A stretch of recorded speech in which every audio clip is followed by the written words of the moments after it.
dears, welcome to A to Success Free. Now we are going to talk about Ncert Class 7 History Chapter 1, that is, Tracing Changes Through 1,000 Years. Let's start. Maps are the sources through which we can trace out the historical changes and context. Cartographer is a person who makes maps. The mode of presentation and the context vary through time. Arab geographer Al-Idrisi made a detail of the Indian subcontinent from his large map of the world in 1154 CE. In 1720, another map developed by a French cartographer. Map 1 is not same as the map 2. Both the maps show the same location but with a lot of variations. In map 1, Sri Lanka is the island at the top. New and old terminologies. The meaning of the term Hindustan changed over centuries. The term Hindustan was first used by Minhaji Siraj in 13th century. He meant the areas of Punjab, Haryana, and the lands between the Ganga and Yamuna. He used the term in a political sense for lands that were a part of the dominions of the Delhi Sultan. But South India was not included in this map. In the early 16th century, Babur used Hindustan to describe the geography, the fauna, and the culture of the inhabitants of the subcontinent. In the 14th century, poet Amir Khusro used the word Hind. Historians have to be careful about the terms used in the historical literature because they carry different meanings and concepts at different times in history. Let's look at the example.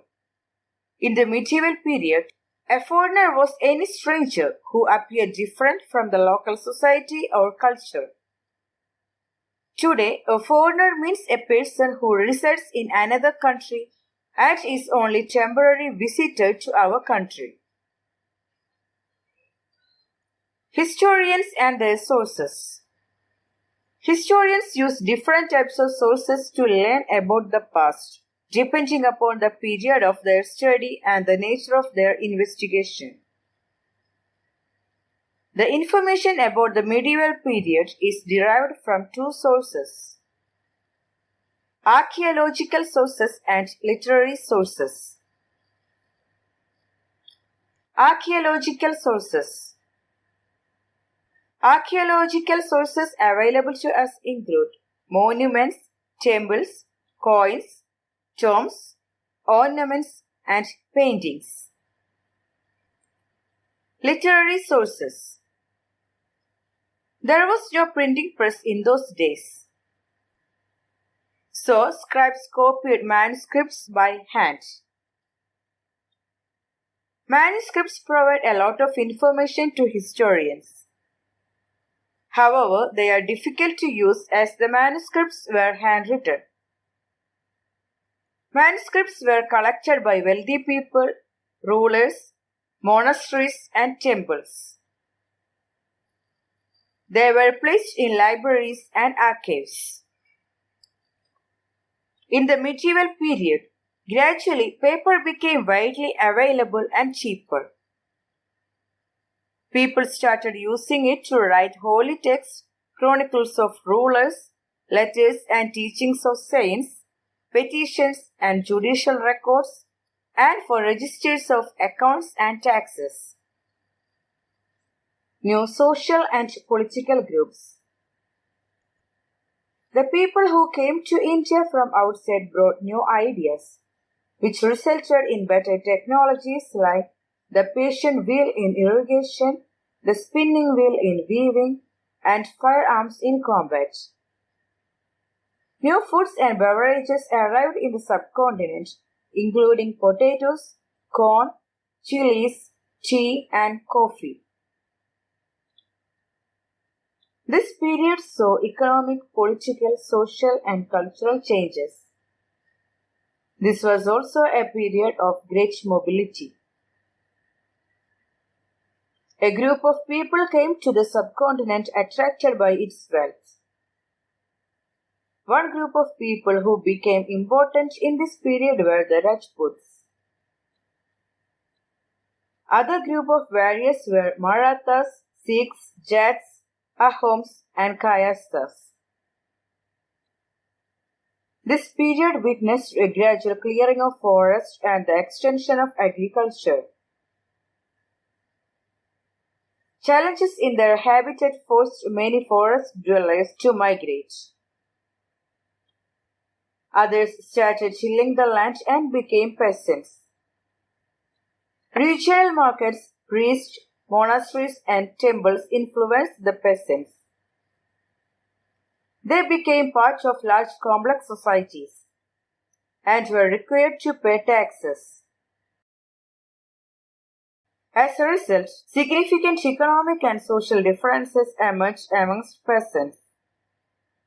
Some peasants possessed more productive land, while others were poor, and some others were artisans and peasants.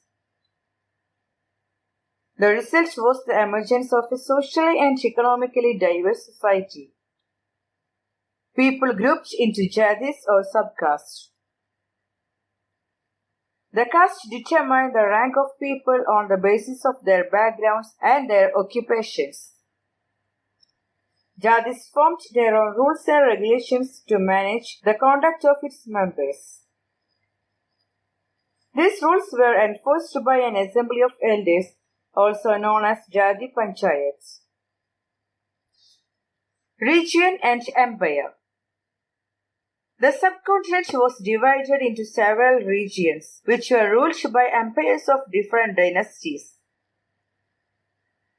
Occasionally, dynasties like the Cholas, Ghilzis, Tughlaqs, and Mughals were able to build an empire. The Mughal Empire declined in the 18th century. It led to the re-emergence of regional states such as Awadh, Bengal, Hyderabad, Rajputs, Marathas, and Sikhs. Old and new religions. The period between 700 and 1750 witnessed major changes in religion. People's belief in the divine was sometimes deeply personal, but more usually it was collective. During this period, changes occurred in Hinduism.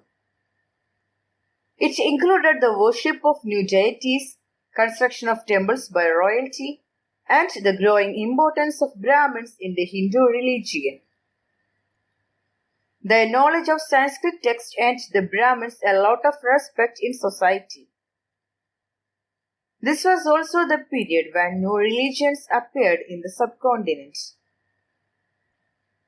Merchants and migrants first brought the teachings of the Holy Quran to India in the 7th century. Muslims regard the Quran as their holy book and accept the sovereignty of one God without regard to social background. Time and historical periods. Time reflects changes in social and economic organization. In the middle of the 19th century, British historians divided the history of India into 3 periods: Hindu, Muslim, and British. It was done so because there was no significant historical development other than religion. Dears, in this chapter we covered the basics on understanding the medieval period. I hope this video will help you. You can subscribe this channel for more updates. Thank you.